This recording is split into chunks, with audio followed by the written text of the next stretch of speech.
พอเจอถึงมาปีใต้สองเองเขาสิไปเขาปีก็จะเฮงสำหรับพวกสิไปเซตนี้เดินเกาลองเลยมาเด็กคำปีคริสสองเองไปฮะเดินเอาใจเลยมาเข้า7 วันทำดีจ้องพระเลยถึงคำเบ่งบุตรีเขาจะเขาเลยมาปุตรีปังพระอุมคำบมสาในเขาดัง10 วันวันไหนเละวันที่1วันนี้ฟองเบิดสุขาวฮะไปหอตราไปทำตรานั้นเขาอันกันส่งในมิตรถึงวันนี้สัตว์ดังสิ่งกลางหลายผมเหมือนกับหนึ่งก้อนวันไหนเละซื้อมาทำตราดังวันดังสิ่งอ่อนกันห้อมมือชมดีๆว่าจอมหลังเขาจะปอกหนึ่งย่อก็เขาเป็นห่มกันส่งเมตตาครับเมตตาจอมกันกว่า3 ปองเนี่ยเมตตาไว้วางกุศลนางให้กลางละกลางเป็นเมตตาไว้วางกุศลนางให้กลางละกลางเป็นเมตตาไว้วางกุศลนางให้กลางละกลางเป็นเมตตาไว้วางกุศลนางให้กลางละกลางเป็นเมตตาใส่หอยหอมเบาให้เศร้าละทีเข็นเมตตาหอมเบาให้เศร้าละทีเข็นเมตตาหอมเบาให้เศร้าละทีเข็นเมตตา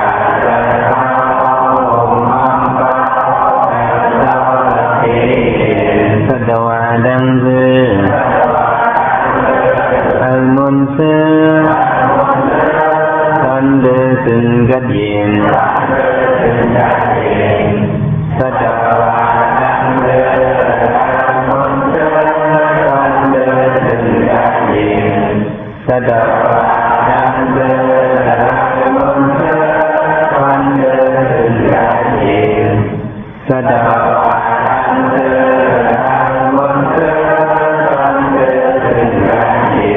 สาวดานาดังเสือเธอมนเสือตันเดสึนกัดเย็น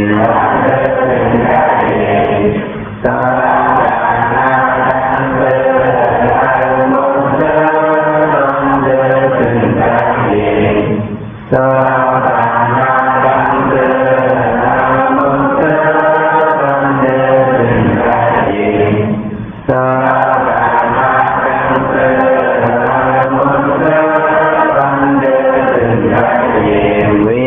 สาดังเสือไอมนเสือกันเดสึนกัดเย็นเวสาดังเสือไอมนเสือกันเดสึนกัดเย็นเวสาดังเสือไอมนเสือกันเดสึนกัดเย็นเว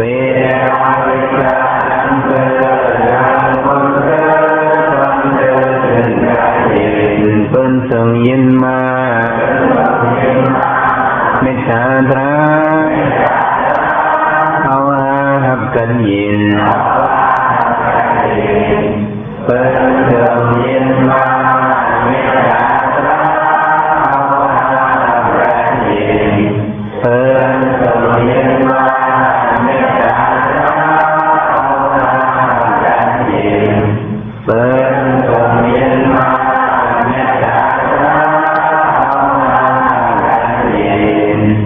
ไว้สี่ส่งไหนครับว่ามิตรายกซื้อมาทำตราลงมาตั้งสิ่งโยกีสังขารเขาผมเป็นโยกีคนใจอยู่ในคนใจซื้อมาทำตราเขาพิสมัครขันนางไทยกดที่เลยทำตรากว่านี่ก็นางไทยกดเด็กทำเอาตรากว่าเลยเยอะโยกีเขาผมเป็นโยกียิ่งอีกเลยนั่งยิ่งก็เลยก็ต้มนั่งสิ่งทุ่งเราเห็นเงี้ยมีไว้นั้นอ่อนกันนั่งคุกเขาเองทำเอาตรากว่าเพราะว่าคนมาเนี่ยเขาคือเราเต็มว่าขึ้นใส่ใบลมสีทำเอาตราอันเขาจะติดหนักกว่านี้เลยเยอะนะเขาสุดปีปังกรามันเลยว่าปี2ยิงไปหาเนี่ยพอถึงมาวันที่8 มังกรตราในก็ตัวที่เข้ามาในมังกรไม้เป็ดนั่นก็มังกรไม้เป็ดนี่เหมือนคำพระเป็นซอยว่า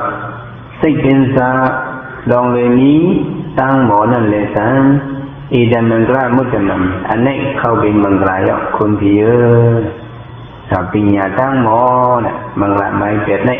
ดูเลยนี้ตั้งหมอดูเลยนี้สังก็ตั้งหมอปิญญาเนี่ยความเร็วก็ว่าปิญญาเผลเล่นเสริมมันว่าก็ทำเพียงอันนึงสมาธิหรือเนี่ยหมอเผลหมอมันว่าก็ในเป็นสิจินซาเนี่ยหมอสังก็ยกบุญคำราเป็นสมาสิจินซาเนี่ยนั้นดูเลยหมอเต้เต้ว่ะดูเลยหมอตัวนี้พวกหมอเต้เต้ต้องเดินในจีนในจีนพวกหมอดูหมอเต้เต้ว่าหมอจังคำแล้วก็ดูหมอเต้เต้ว่าเฮลัยเลี้ยวเข้มกัดลีๆห้ามเข้มเนี่ยนั่นหมอมิวเหลียวก็มันพอเลี้ยงนาเฮินตาเย่ว่ะสิจินซะดับดูหมอนั้นว่ะหมอมิวเหลียวหมอเต้เต้มันเป็นการอยู่ว่าสิจินซะเนี่ยหมอจังก็อยากเอามาด้วยแหละคนบางซื้อเขาไปหมอให้สร้างเหมือนเดิมไม่เล่นกองมันอยู่ดีพระหลงมันเดลีนั่นมันเป็นคนสัตว์ที่นำคำซื้อว่าทำได้ก่อนหัวเราก็ลืมอ่ะแต่กะมันหมอให้สร้างเนี่ยมันหมอเฮ็ดถูกผู้โคหมอให้สั่งก็เฮ็ดถูกผู้โจเนี่ยขายดีพระหลงไผ่ห้องพระหลงนั่นเนาะที่มุกไผ่ห้องนั่นถูกผู้โคมันก็ครอบดีป้นดีทำวันพูดตามคำกลาง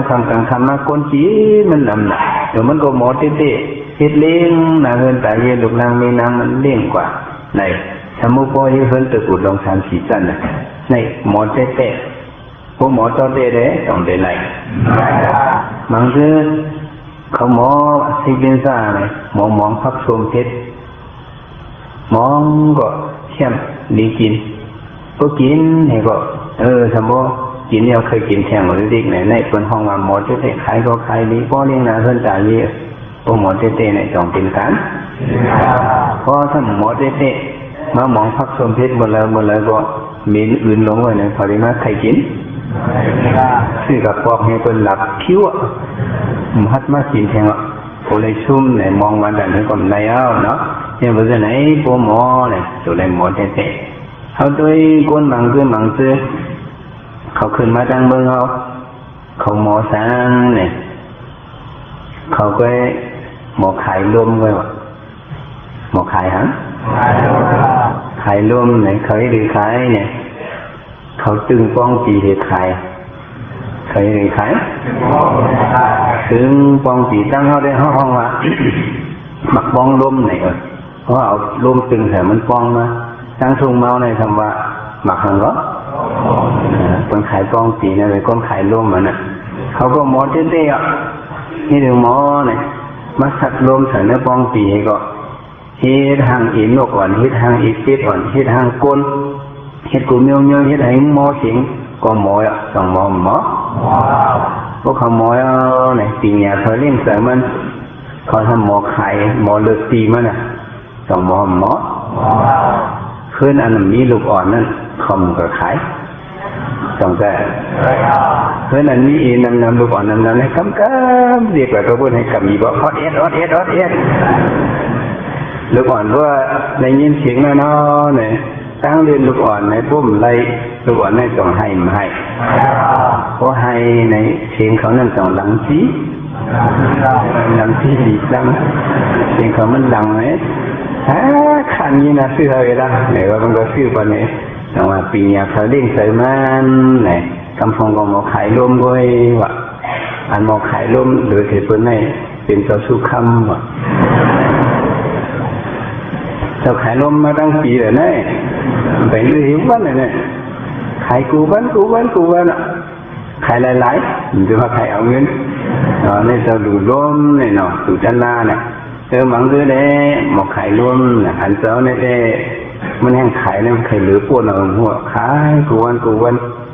แต่ว่า ลูกอย่าไว้โย่เขาว่านี่เนาะพวกเอาความเขียว่าได้คนลุ่มหลงเนี่ยเป็นว่าหือthuê nhiều này nó cháu này mình tới thuê nhiều cháu nàyเป็นthuê nhiều ta vắng ta nàyเป็นใหญ่วางเลยเป็นคนเอาคำหลงห่วงตัวเป็นตัวห่วงหลงเนี่ยทุกปันพ่วยเจ้าเนี่ยหรือปันนั้นหรอนี่หมอกไข่ล้มเนี่ยเจ้าคุกอะไรอันหนึ่งเจ้าเมื่อเดือนเป็นหลวนจ้องอยู่ที่เหนียวเยี่ยวนะคนขายรวมมาน่ะขายบ้องปีหยิบว่าแรกเรียกมาเข้มไผ่นาเฮือนเฮาป้นลงกับไผ่หองเฮือนที่เฮาอยู่นั่นเขียนเฮือนปันทีหลังทำมีเฮือนไตพี่น้องหมู่จีนก็แค่มาต่อขินยุ่งเงี้ยเขาอยู่เพราะนั้นเชียงหลวงมันทำเป็นมันลูกคุยเขาทำเป็นมันแต่ละอีกเขาแล้วเนี่ยเขาทำลายต่อกำไตทำหูอยู่ลูกอ่อนด้วยเนี่ยหูกำไตหมอกำไตไปทำมาขายหมักบองสีในเอสนี่เป็นก้นงอกเข้าแบบไม่ผิวทั้งลูกอ่อนไม่ให้เมย์ทำฉันออกมาปอทำออกมาอันกลางทำมาดัดต่อความลูกอ่อนความมันสร้างมาดูเห็นเลยลูกอ่อนเนี่ยมันหมอละแต่ความมันหมอความใจกันเอี่ยวใครเลยฟองดีมันใครหังเหรอมันใครเลยฟองปีวะผู้เขาเอ็นเขาเมื่อนะเพื่อนเมื่อเอาโกนมาบรรลุอ่อน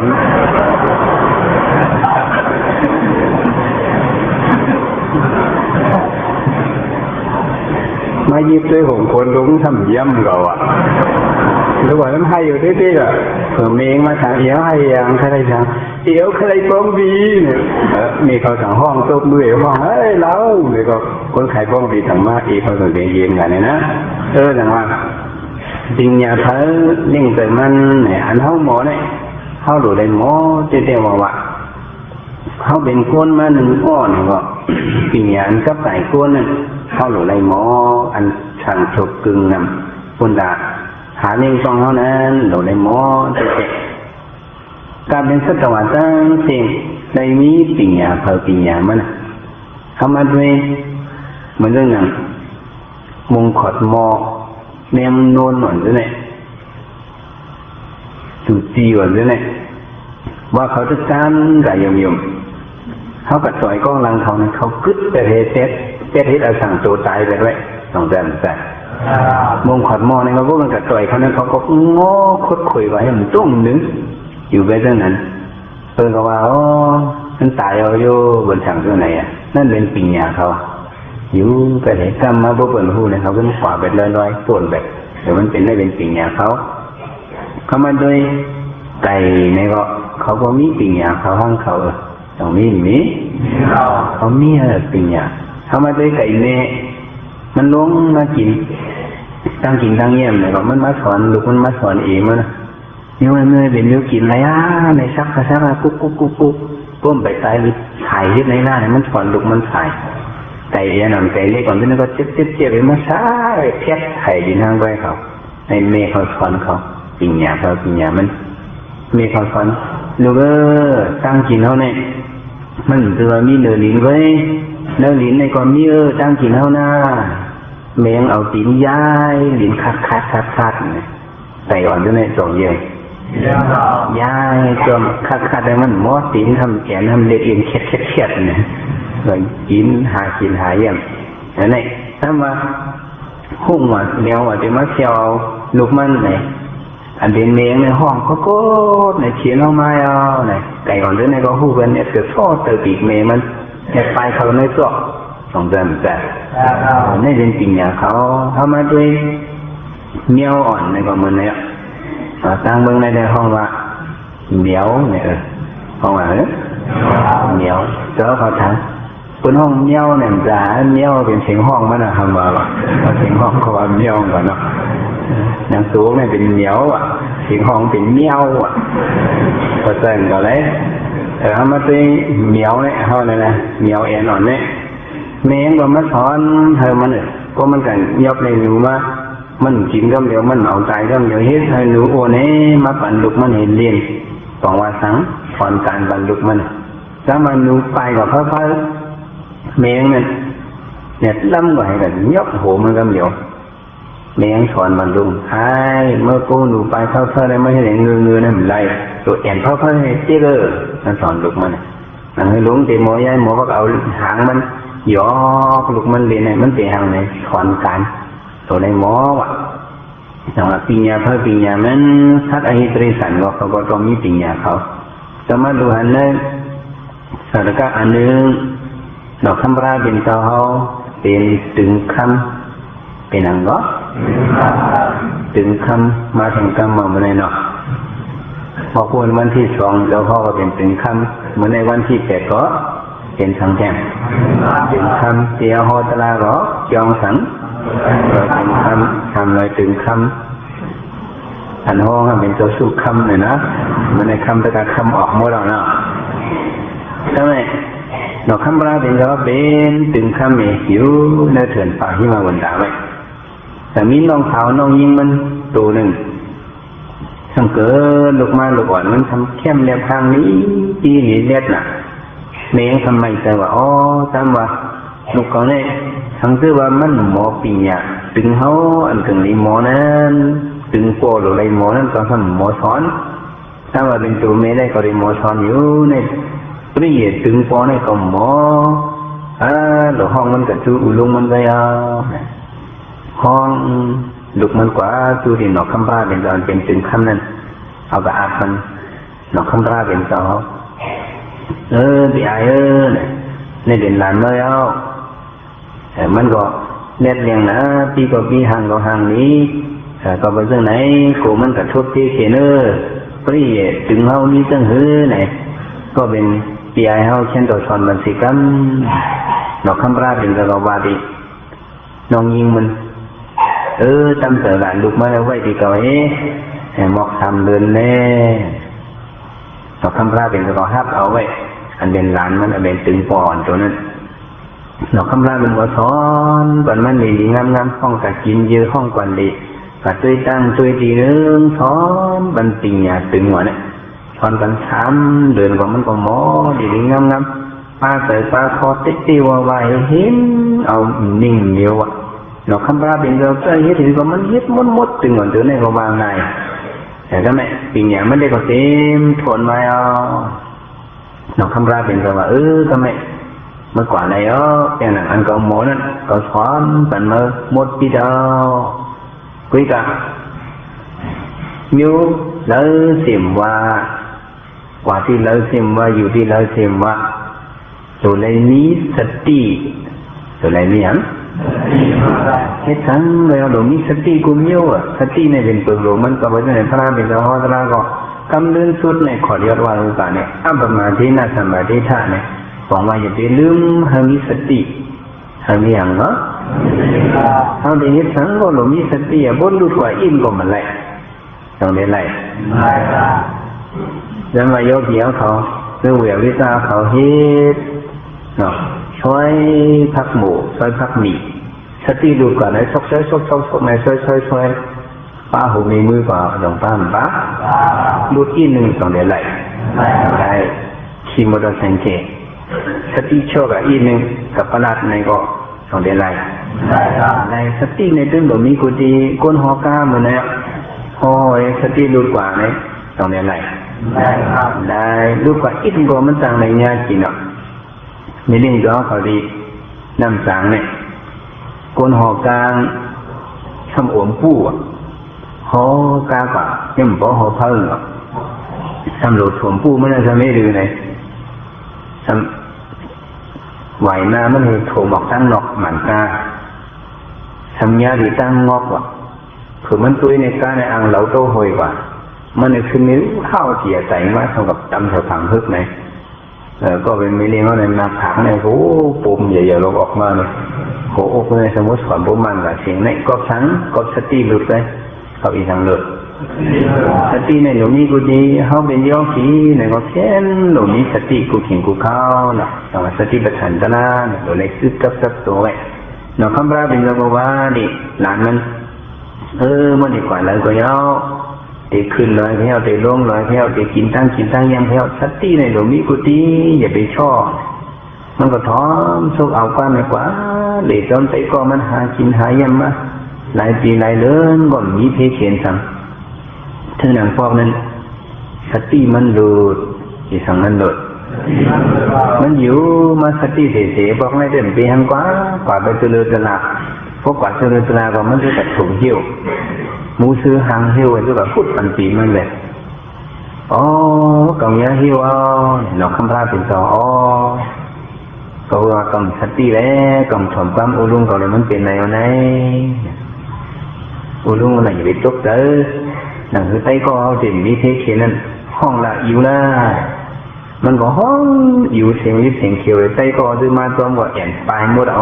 อิงในวิเขียนนะอันนี้ก็ไปมือติดแล้วเถิดของอันนี้เมย์นั่นซ้อมหากระทำซื้อไต้กองซื้อน่ะลูกมันก็ถามมามันถูกเหี้ยวเนี่ยพี่เขียนหรอกบอกว่าตัวมูซื้อมาเนี่ยจะมาถือเนื้อมันนี่ให้กินพระรอนมีมันให้นำแต่ตกมกหลายย่อย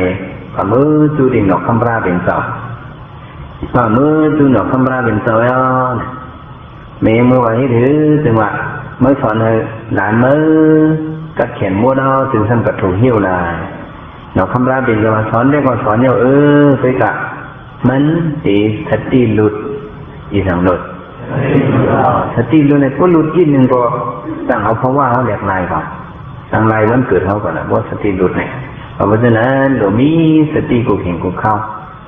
ไปกันดอกคำราเป็นจะมันหยุมตะเปมันน่ะย้อนเบอร์สั่งฟ้องเบอร์สอนกันนั่นในตะเปมันในซ้อมลีซ้อมเพนนิ่งเหนียวเฮ็ดโดยเตะเรื่องนั้นดอกคำราเป็นเราก็ยึดคัดก็ยึดเป็นกลุ่มโยมดอกคำราเป็นเราบอกว่าดิน้องยิงน้องสาวมันมาอย่าไปไม่เจอลูกเมื่อไหนก็สอนมันก็เข้มแหลกอยู่กลุ่มโยมมันก็คัดเจอกลุ่มโยมตามคำมามันติเรียนมาคือมาอยู่วันไหนกันดอกคำราเป็นเราก็ยิ้มตะเต้มันจะไหนยุ่มจะไหนย่อยนั่นตื่นวันตัวนี้ก็มันคำโยใจกองไปโมดอเนี่ยเราคำราเป็นเราสอนมันเขาดูตื้อตุ้ยวะตื้อตุ้ยโยบัวมันขัดอยู่ในหอกตุ้ยวะอยู่ในหอกตุ้ยมันก็เอาตีมันในหอกตุ้ยหุบตุ้ย2-3ก็มันขาดเลยอย่างนี้สืบหอกแข็งแล้วตีเขาเดี๋ยวเจ็บกุ้ยเพราะหอกมันขาดมันก็คบตุ้ยกาบตุ้ยเสือกนั่นกาบตุ้ยเอาลูกเสือกในเจียนน่ะเชียวบอกให้มังได้อยู่ในสืบกาบแล้วเราคำพาเป็นเราสอนมันไหมทำไมทำได้หรือเนี่ยแต่เราเอาจิตเมื่อตีนมันในย้ายอยู่ที่ไหนวะนี่เราคำพาเป็นเราสอนมันก็ย้ายขุดลิ้นที่ไหนออกมาหมดเอายืดที่ไหนพ่วงออกลิ้นที่ไหนโก้ออกมาแบบหมดเอาตีนมันตั้ง4 คอนมือมันย้ายลิ้นในตอนมันถึงนั่นเกี้ยงยินแบบหมดมันบอกว่าหางมันบอกว่าเต้นมาถึงเนี่ยแล้วลิ้นในสมองอยู่หมดมันบอกว่าจะไหนล่ะย้ายเพราะฉะนั้นเราคำว่าเป็นตัวว่าตีไรนอนตาหายตีไรล่างอ่างตีไรอย่างวะตีไรล่างอ่างนั่นแหละเบื้องก้นมันนอกได้เป็นหัวก้นยำเลี้ยงโอเลี้ยงมานั่นแหละมันบอกว่ามาในเมื่อเขานอนเหกินกับกินขึ้นนั่นในเขาห้องว่าล่างอ่างห้องว่าห้องเนาะผมหูได้ครับมาให้ดูล่างอ่างหน่อยว่าคนในเวียงเลยนะอย่างนั้นกับล่างอ่างสะดวกมันแต่มาล่างอ่างแล้วเขานอนเห็นมันวิวทัศน์อหิตริสานน้อยเนี่ยย้อนไปสังความปาริสมองวัตริสานเนี่ยมันว่าตีระอิสันนะตีระกว่าตั้งยาวกว่าจังกว่าตัวยาวเอาเนี่ยมาตัวงูเนี่ยก็เลื่อนกว่ายาวงูกว่าตั้งยาวออกเนาะก้นเนี่ยได้กว่าตั้งสุกก้นเนี่ยกว่าตั้งจังเอาโหชีผ้าไปก้นเนี่ยทัดในทำทัดตั้งเสียในกบชาวห้องวัดตริสันตั้งเสียในเนี่ยก็เบอร์เอากล้องหลังชีผ้าก็เบอร์เอาหลังชีผ้าเอากล้องหลังชีผ้าก่อนในห้องวัดทัดตัวหมาก็ย่อหูก็ย่อหมาก็ย่อเอากล้องหลังขึ้นผ้ามุดๆก้นเอากล้องหลังขึ้นผ้าเริ่มเป็นห้องก้นตั้งแต่ก้นเนี่ยเอาก็หกขึ้นผ้าตั้งแต่เป็นการไว้ตีหยุดยอม นายเท่าเอวโคตรเนี่ยได้บอกมึงจังถือของมันโคตรเลยนั่นที่เอาก้อนหลังที่ผ้าอยู่นั่นได้ไว้ที่ยุบย่อมมันกันก้นดังนั้นในได้เอาข้อหัวจีผ้าในห้องวะก้นอันเป็นตรีสันนวลนั่นในเอาก้อนหลังเขาจีผ้ากว่าเนี่ยได้กระแทงเปิลนึงเปิลฝึกจีปองทัตตริสันอหิตริสันเนี่ยให้เดือฝึกในตีของว่าถามอิสันนะบอกว่าเขาหู้เลยว่าตรีสันเนี่ยเขาหู้สามนิ้วเลยว่าหู้หลายนิ้วสามนิ้วเขาหู้สามนิ้วหมายหนึ่งหู้กินหมายหนึ่งในหัวหู้กินหมายสองในหู้นอนหมายสองในหู้สังนอนหมายสามในหู้พอเขาหู้สามนิ้วเลยว่ากูนเอาในสำหรับหู้สี่นิ้วในในหู้กินหู้นอนหู้พอทำหู้จับกุศลอกุศลในบรรดาห้องว่าโกนว่าเนาะเขาเป็นโกนไหนเขาหรือหู้หรือเหชัดอหิตริสานอันนี้ถึงวันนี้เนี่ยก็มันก็นั่งอ่างกินกับกินขึ้นนี่หนอกข้างปลาเป็นตัวว่าพองมือล่างอ่างปีนตัวเมื่อกระขึ้นนั้นมันได้ไรกว่าภายน้อยภายหลงว่ะมันหนอกข้างปลาเป็นตัวว่าเยี่ยวใส่ตัวเมื่อละ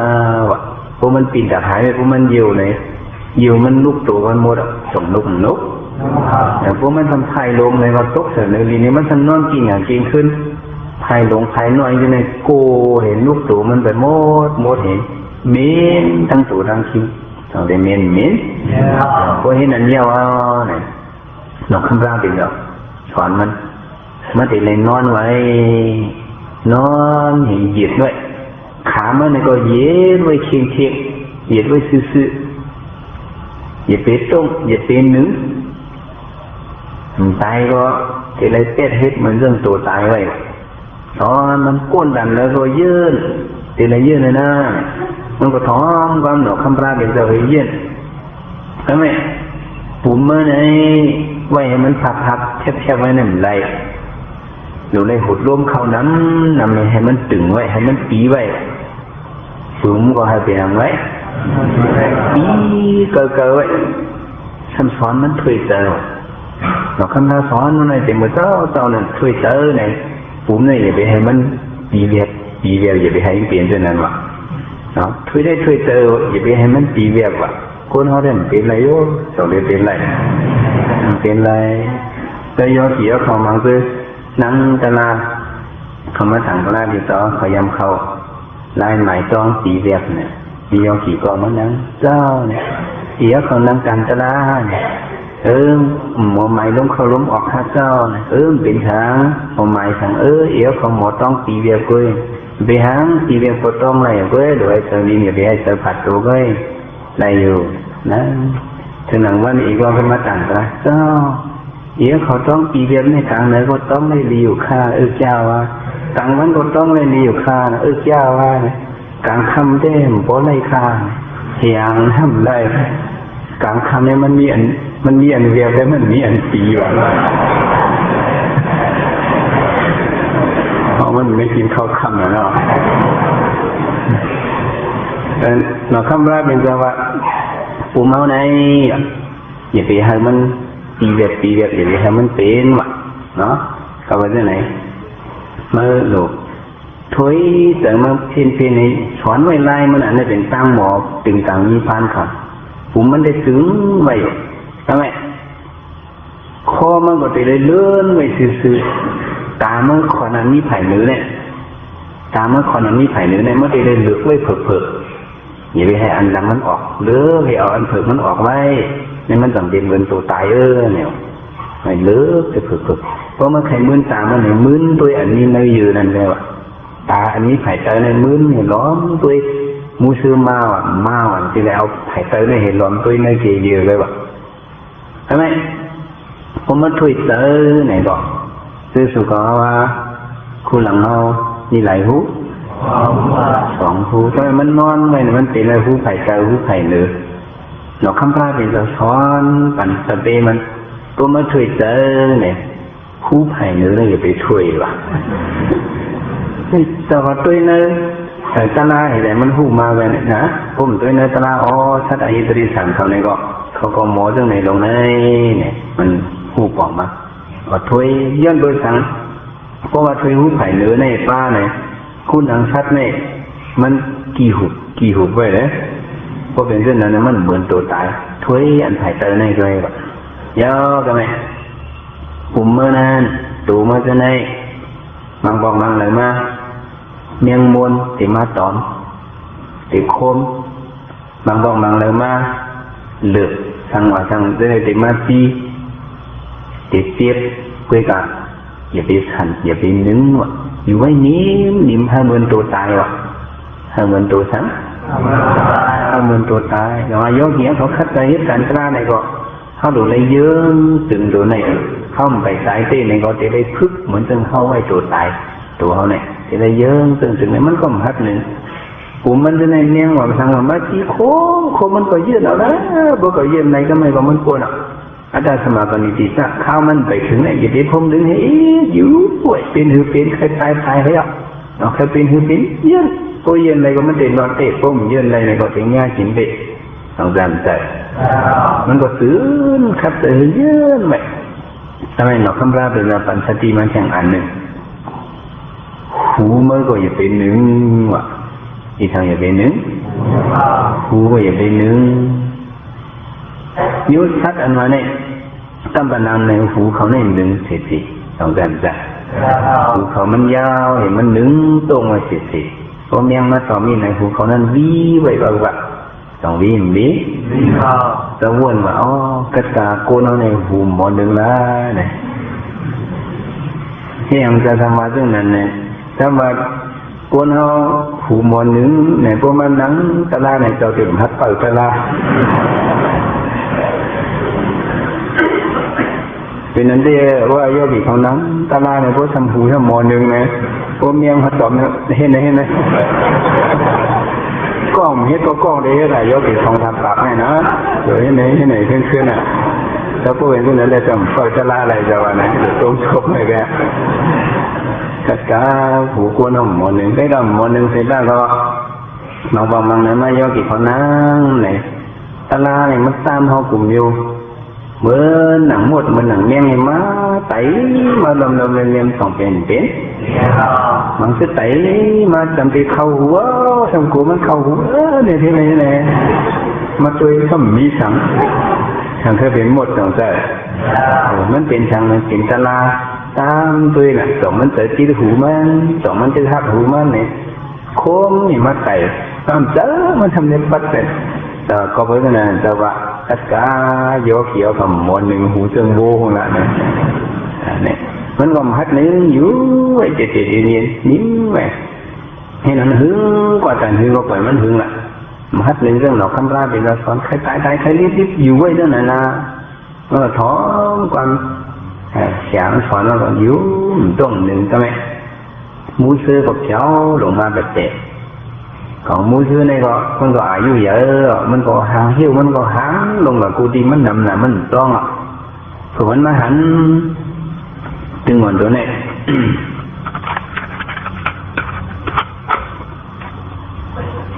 ตัวมูซื้อเนี่ยมันมาหันถึงวันตัวนี้ก็ตายไปเนี่ยมันว่าโอ้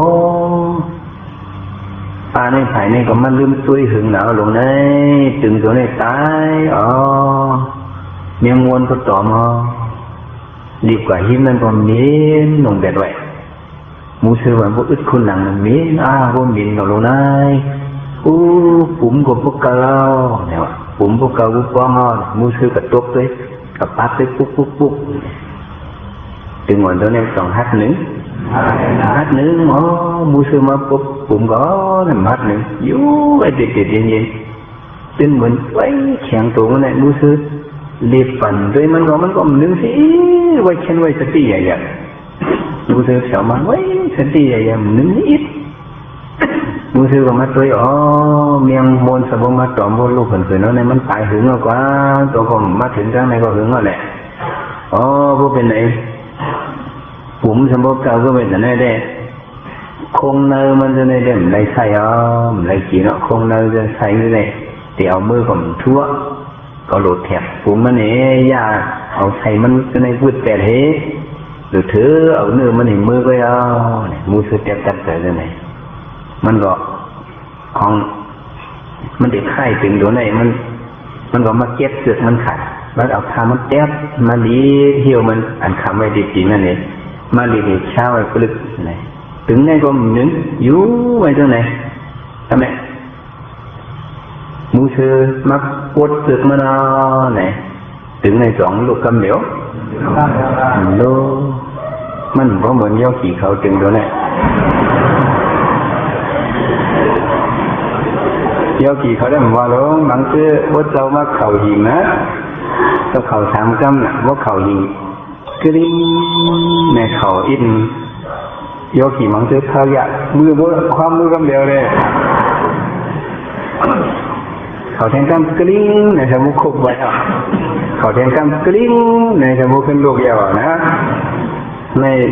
เจ้ามาดิบเสือเจ้ามันไปกวาดไปเขาพูดลูกอ่ะมันเหมือนตึงตัวนี้ถึงหมดเลยนั่นเนี่ยใส่มูซื้อมาลีเสือกมันยาวในก่อนดีไปอ่ะสองปานลูกกำเดียวปานลูกกำเดียวเยอะเยอะขั้นมันต้องปาถึงขั้นลูกมันไปถึงมันไปป้วนไหลเมื่อแล้วป้วนเต้ถึงไปลูกว่าเนี่ยเนาะใช่ไหมมูซื้อก็กะหาตองกะหาตองกะหาตองกะพันกุกะกะจึงดูในก็ล้อมตัวเอาตามันไผ่เตยยุ่มนั่นเองไผ่เตยยืนนั่นเองล้อมเลยอ๋อคิงมูซื้อกว่าไก่เอาเฮ้ก็ไม่ได้นกคำปลาเป็นเราช้อนก็ไว้ลูกในกว่าก็ไม่ได้เนี่ยมันไม่ยืดตัวมันเลยผุดลูกเขา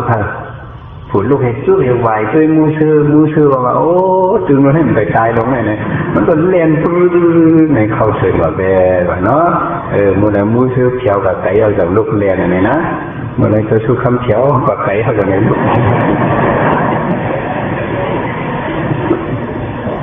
ในปีญาเพอเลี้ยงเสริมมันในแต่ถ้าไอ้บริษัทก็เลยหมอปีญาเขาซื้อก็ว่าเราขี่ปีญาเนี่ยทำหมอในแต่ห้องว่าอยู่ในหมออยู่เนาะหมอวันนี้สิตั้งก็เขาทำอยู่ในหมอเตะอยู่ในหมอจังหือก็หมอตัวเตะเด้ต้องเรียนอะไรใส่คัดเจอหาหมอเตะว่าว่าหมอจังไหนก็อัตราระดับหมอคนโน่นเนี่ยมันมีน้ำหนักมีกองมันน้ำมันน้ำเขาก็เลี้ยวหมอคูมิ้วต้องได้เป็นไรเป็นไรให้คนก็เลี้ยวกับหมอ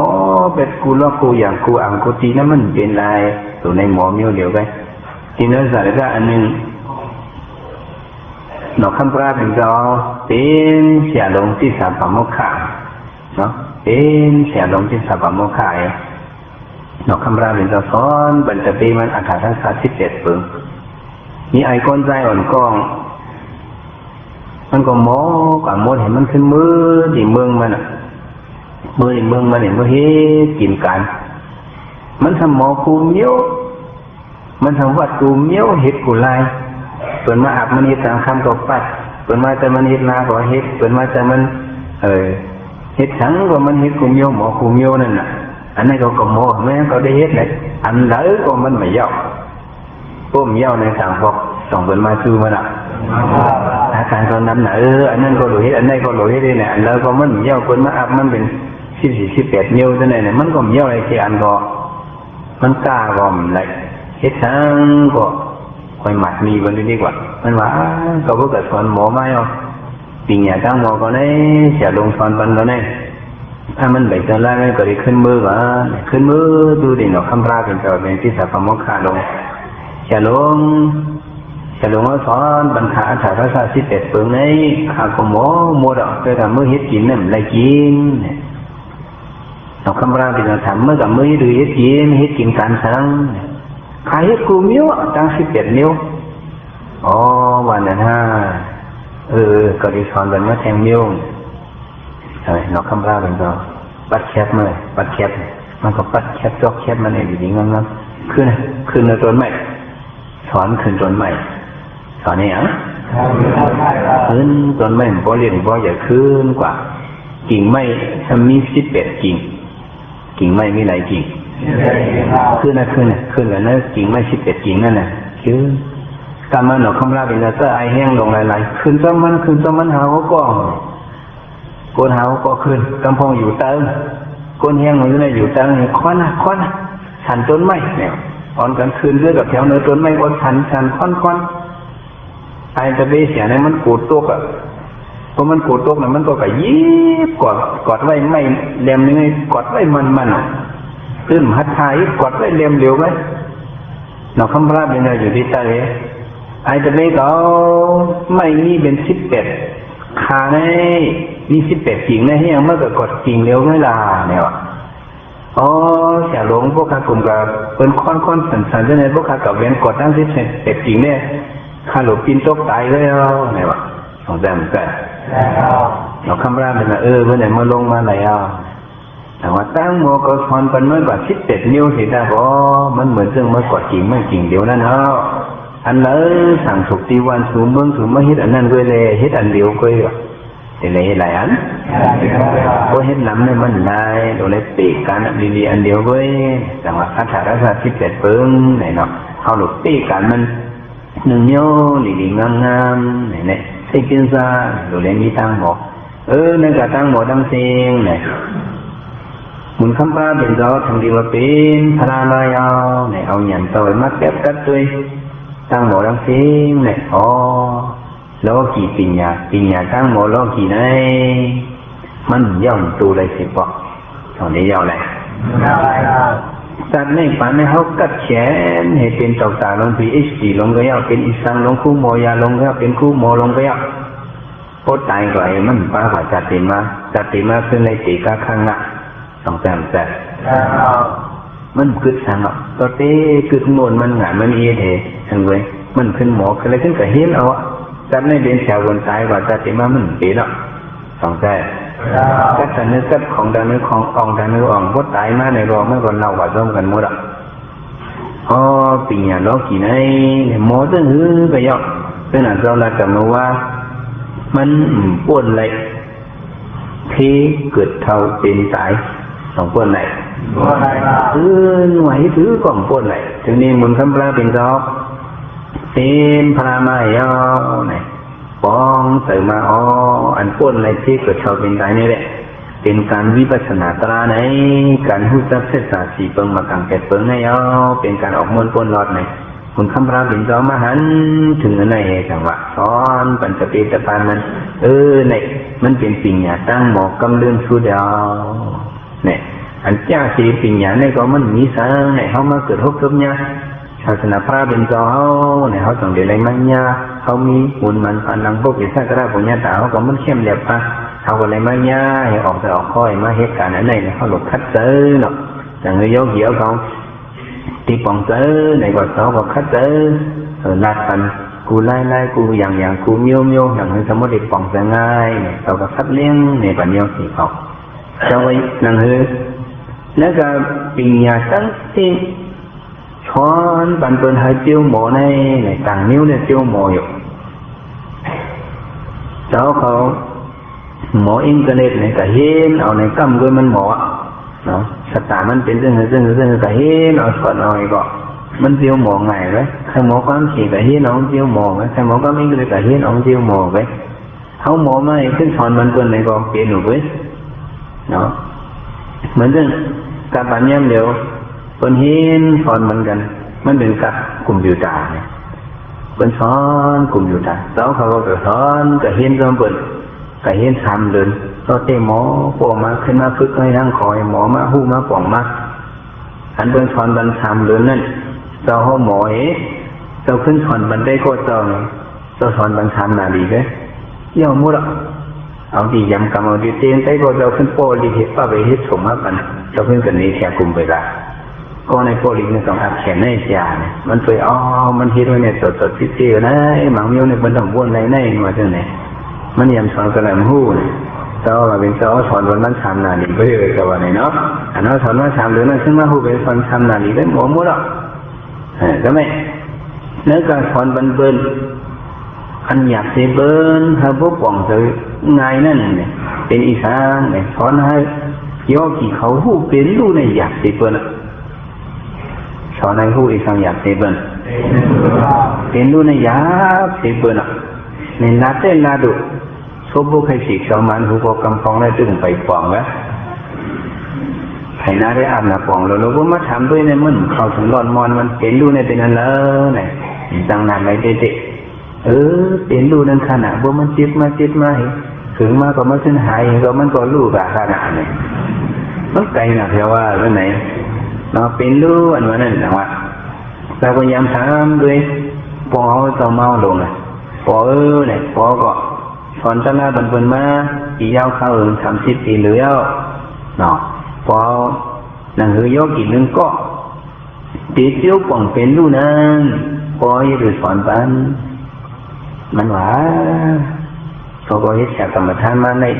เมื่อลูกก็กึ่งทำอยู่ก็ให้จะไม่ก็วนตัวในก็เอาตัวเขาให้วนสอนเปินไปเอาในมันป่องจะง่ายคือพอทำนี้ถือมาถ้าก่อนต้นนอนถึงเมื่อเขาก็เลี้ยงเดียวเขาก็ป้าวัฒนาตลาดูป้าวัฒนาตลามันก็เป็นคนนี่ป่าเรามีหลากหลายพอตอนนอนลงเนี่ยถึงเมื่อมันจะอยู่ดังเมืองขังน่ะจึกก็เลี้ยงใบหมกทำเดินซะเนี่ยดูก่อนจึกเลยโหเดินเนี่ยเขาป้าเข้าเนี่ยมันก็นอนตากหายเพื่อนเอา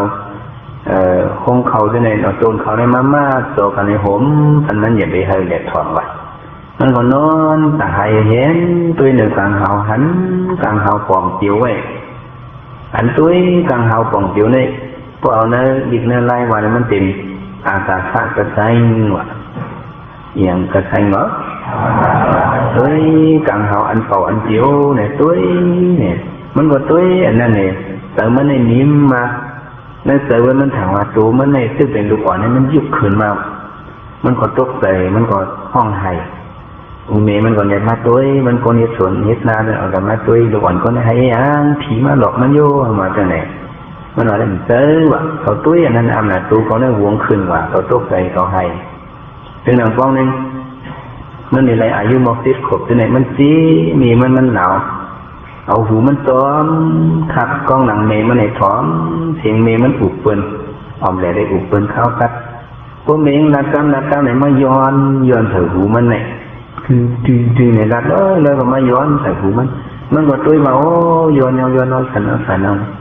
อยู่ก็มาเหมือนเสียงฟ้าหลังเนี่ยทั้งในให้เขาในหูในมันเพี้ยตื่นในห้องให้จัดในก็หลับไล่ก็ลืมไล่นั่นว่ะใช่ไหมถึงดีมันไม่การตราปุนส่วนตัวมันได้ออกมนปนหลอดเนี่ยมันป้อมแต่พระเป็นเจ้าห้องว่าเวลานี่ก็มันคือหวังเนาะถ้าเป็นจมาในการตราดังเสียงไหนมันซ้อมแต่เฮาเวลานี่มันคือมันหัวลูกเดียวมันนั่งบอกเลยก็มันปนเลยหมักมู่อ่ะปนไหนครับปนไหนหมักมู่มาขำไว้ดีมันนั่งเตียงเลยบางคนตั้งมังซื้อว่าเดี๋ยวเราต่อเจ้าเขาติมันนั่งหมักมู่เตียงไว้เนี่ยมันเจ็บหนักเหี่ยวขาเนี่ยคำฮัดหลักมันว่าเป็นความใจสินใจเสือเรื่องเป็นหังหลักเลยมาต่างตลาดอะไรมันคือว่าเขาใจอยู่เติมหมดใจเคยหลายหลักใจเนาะหนาวกำพองว่ากันโจ้คาเนี่ย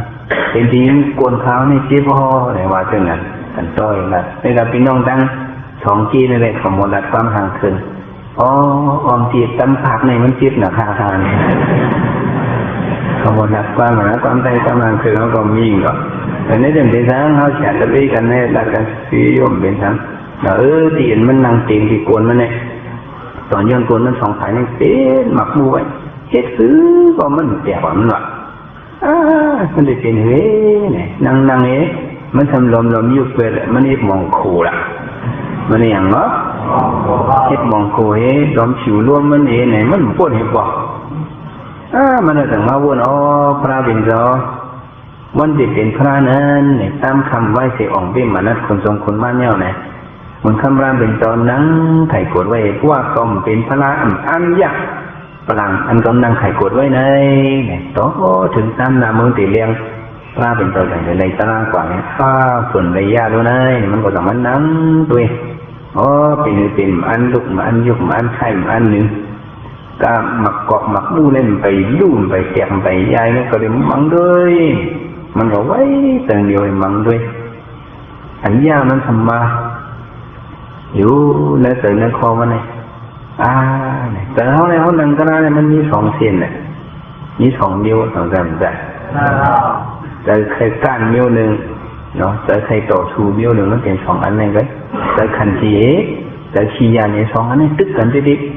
มาพูดแต่ขียานพูดแต่ขันทีได้ว่าเนี่ยขัดแต่เยอะเนี่ยพวกมีมันปวดพวกเป็นแต่ขียานนะใช่ไหม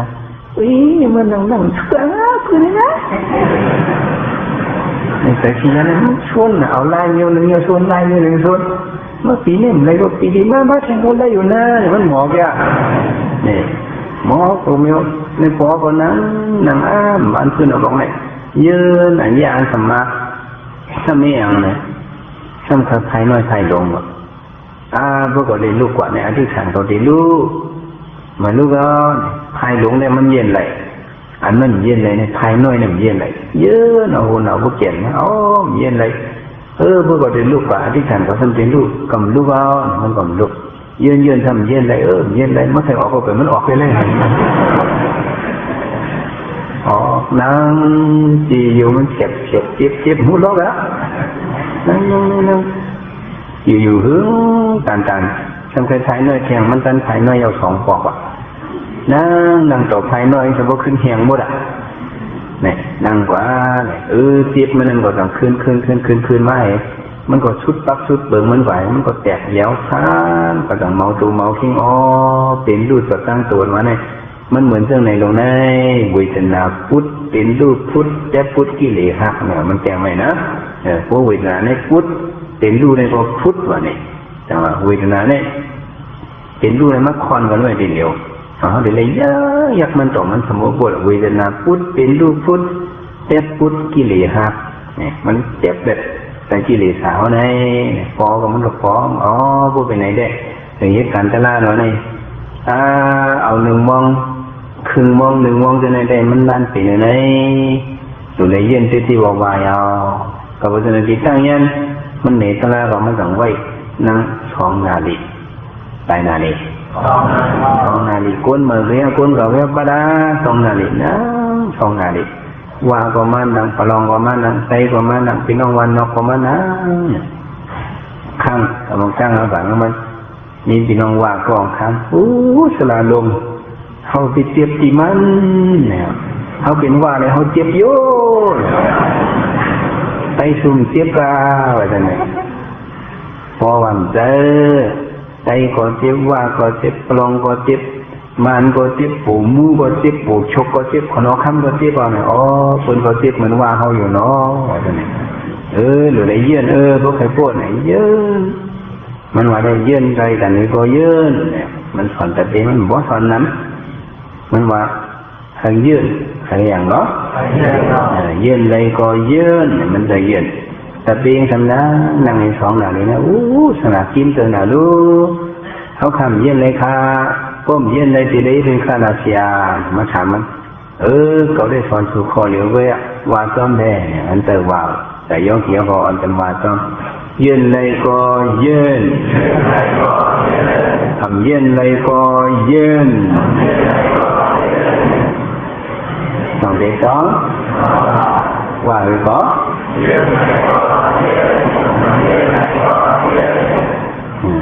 เอาไหนเนี่ยก็มันกลุ่มชวนเอาแน่ความใจเอาได้เอาไว้ยื่นเนี่ยญาติตึก2ต่างหน้าเพชรจำเตยยื่นเนี่ยเขารู้ว่าอะไรก็ยื่นแต่ถ้าผู้หญิงเนี่ยเขาสำหรับความปลายลิ้นเขาสำหรับว่ายื่นเขาสำหรับเย็นเป็นทั้งเย็นอะไรก็เย็นเย็นอะไรก็เย็นตัวมันปวดไหมก็เป็นการพี่น้องต้องเมาเนี่ยหรือว่าตื่นตื่นอะไรก็ตื่นอะไรก็ตื่นเนาะติ้งอะไรก็ติ้งอะไรก็ติ้งเนี่ยเขาหลุดใส่ความห่อนะเมื่อเป็นพี่น้องตั้งเมือง12 ปันนาเมืองลือเมืองขืนเนี่ยยื่นเราคำฮุบถึงเราคำฮุบกันเราคำฮุบเขาสมว่าเขาสมว่าอดเนี่ย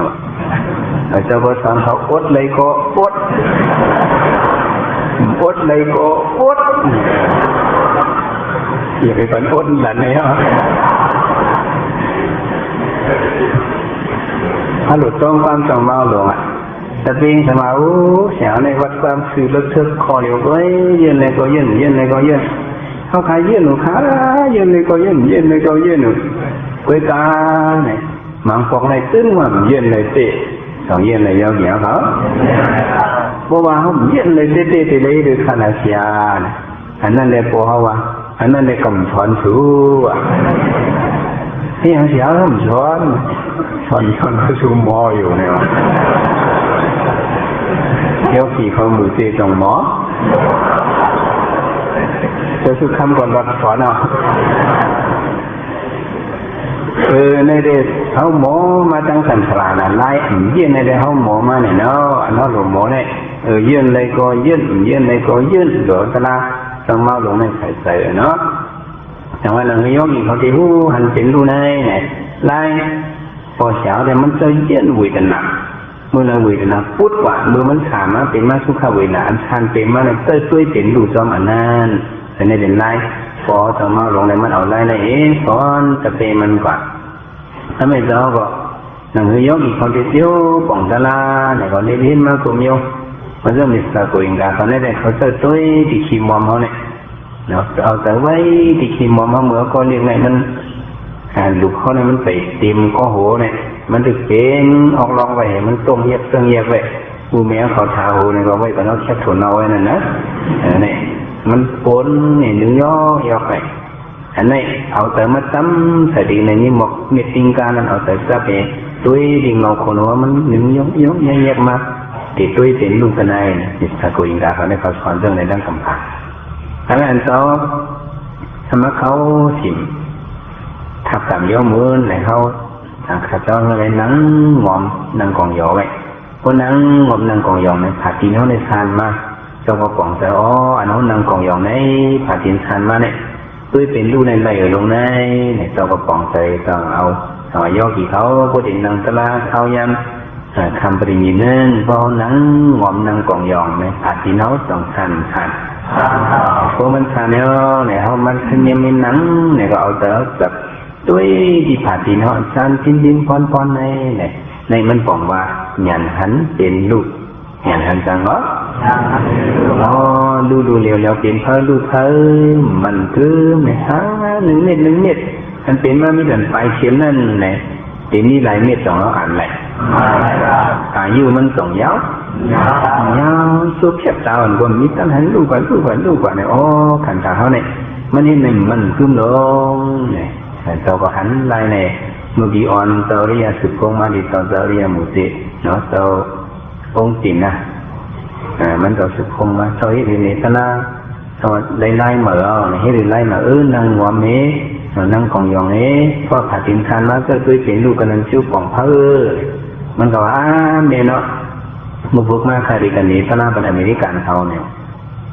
มันก็กันนี้มาแข่งวงมันรู้สึกคงมาตัวสุขคำไล่ตัวสอนในฮักกันนี้อเมริกันเขาได้ป่องตลอดเนี่ยว่าเนาะไล่ในเนี่ยจังหวัดสุขว่าหรือไล่พึกด้วยเขาเด่นนอนเนี่ยก็พึกด้วยด้วยไปย้ำเขาตลาดเนี่ยก็พึกเห็นด้วยจิตขาดตินเขาทานเป็นพรเนี่ยแต่ในมันเป็นอันยันทันเป็นรู้เขาเนี่ยมันได้อ่อนเขาออกมนพ้นรอเนี่ยว่าตัวถึงมามันได้หุบขึ้นมาดิๆเหี่ยวเขาหูขึ้นมาตั้งเลยในติเขาอย่าไปโก้อย่าไปตกแต่คำพองที่คำมันนั่งย่ำไปหึงช้างย่ำไปเจี๊ยบพังสมุทรทานมาตั้งโตเข้มเจอตะลาอยู่เนี่ยอย่าไปทางเท่านั้นเพราะเขานั่งตะลาเนี่ยมันเป็นตะลาโมดอ่ะเป็นสังมดคำสั่งอาลูผีมาสุ่มเขาอยู่ทำไมเนี่ยมันจะตะลาสุ่มเหมือนนั่นที่สังสุ่มตะลาสุ่มมาเพราะเขานั่งเหตุตัวเขาในวุ่นกับแข็งว่าเขาเป็นเนี่ยเพราะเป็นเช่นนั้นโยกีเขาอย่าไปยากเขาตะลาว่าเป็นแล้วสังว่าเมื่อไรนึงอะไรก็เป็นสังนึงนี้อยู่นี่อย่าไปกับยามันบางทีในเจ็บกับตื่นเป็นยาไปได้ดิ้นในดีทีไรเขาหลุดไปตัวให้มันขึ้นโอนไงมันขึ้นซ้ำจริงบอลพรกว่าเนี่ยเขาหลุดคัดเจอการตลาดในเป็นไล่สั่งในไล่หมอตายไล่อย่างเหรอในเมื่อเรื่องตึงหวนพึกตายในโยกีคนนั้นตลาดก็คัดเจออยู่ด้วยนิ่มๆพอจำเป็นตายมาพร้อมพึกไว้ในสองเขาเต็มหมออะไร เอาได้ในโยเขียวเขามาพึ่งไว้ในมันใจตกลื่นส่งในป่าตกลื่นตกลื่นเนี่ยเขาจะมีขิงมีข้าวมันในเฮ็ดไรเนี่ยก็เป็นอะไรใส่จินสะตั้งหมอเนี่ยเขาไปยังหมอมาสิปอให้พวกหมอพึ่งตายในเขาหลอนกันคัดเตอกันตราเขากว่าเนี่ยเขาเป็นอะไรเขายาฮอตนาเนี่ยก็เป็นดำเนินเนี่ยเขายามเขาเตรียมทนกันเลยเขายอมขึ้นหรืออะไรเสมาจากยินดีทำตราทั้งหมดทั้งสิ่งถ้าในปองเสคัดเจอการตราเนี่ยก็ให้เจ้าถึงที่จะเที่ยวที่ไปกูคิงกูในกูยิงกูใจเสียกันเลยได้เนาะ